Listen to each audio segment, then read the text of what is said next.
A properly cooked pulao should have fluffy, separate rice grains that are neither sticky nor mushy yet fully cooked. For the preparation, I have taken 2 cups of basmati rice. It is a rice of choice since it has elongated grains and a rich aroma, which makes it ideal for pulao and biryani preparation. We rinse the rice well at least thrice till the water runs clear. This helps in reducing the starch from the rice grains, which is responsible for preparing a sticky pulao. After rinsing them well, we soak it for at least 30 to 40 minutes. This makes the rice grains absorb water and swell a little, which not just reduces the final cooking time but also makes them perfectly cooked. The other ingredients are 10 to 12 garlic flakes, 2 to 3 small pieces of ginger, 2 medium-sized onions which have been sliced lengthwise, 1 cup of green peas, 1 to 2 carrots which have been vertically sliced, 2 light green chilies, 5 to 6 peppercorns, 2 to 3 cloves, seeds of 2 to 3 cardamom pods, 1/4 to half teaspoon of cumin seeds, 1 bay leaf, 1 small bowl of coriander, 1/4 teaspoon of turmeric powder, half lime, and salt to taste. We start off by grinding some ingredients to prepare an aromatic paste for the pulao. Take a mixer bowl and add the garlic flakes, ginger pieces,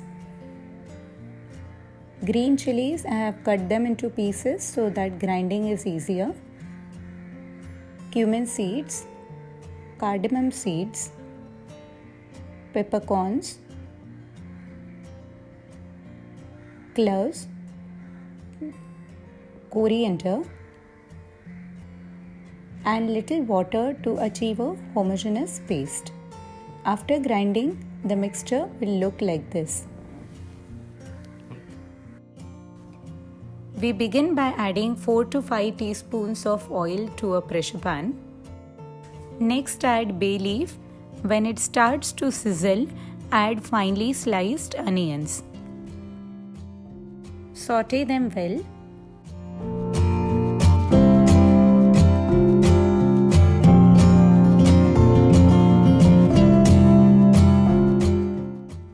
Now add a pinch of turmeric powder and again give them a nice stir.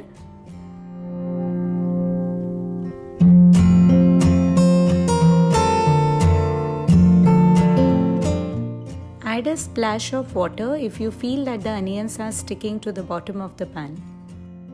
When the onions turn golden brown, add the freshly ground paste. Saute well till the raw smell disappears. The aroma of the spices is distinctly felt in the dish.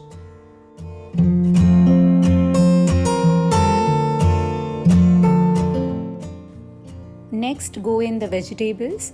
We'll add the vertically sliced carrots and green peas. If the green peas have been frozen, it is important to thaw them before use. Thawing is the process by which you keep the green peas out for at least half an hour in a vessel containing normal temperature water till they gradually come to the room temperature. Stir the vegetables well.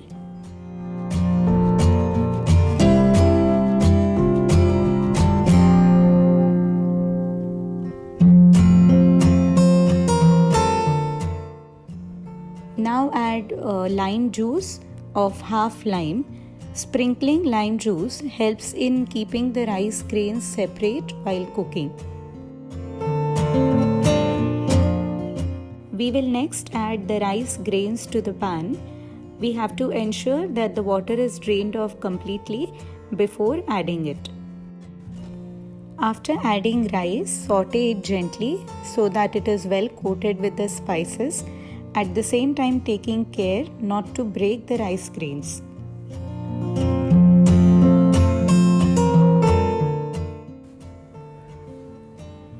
Next, we will add hot water to the pan. The amount of water should be exactly double the amount of rice that we have taken. Hot water is important since the rice grains will remain separate and they would not break. Add salt to taste.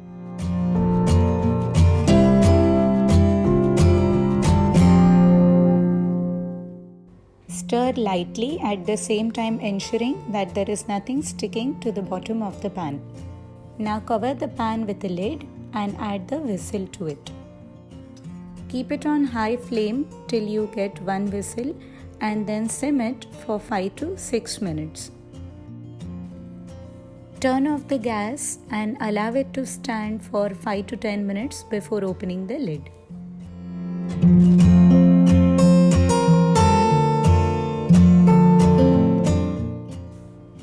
It tastes delicious when served hot with raita and pickle or papad.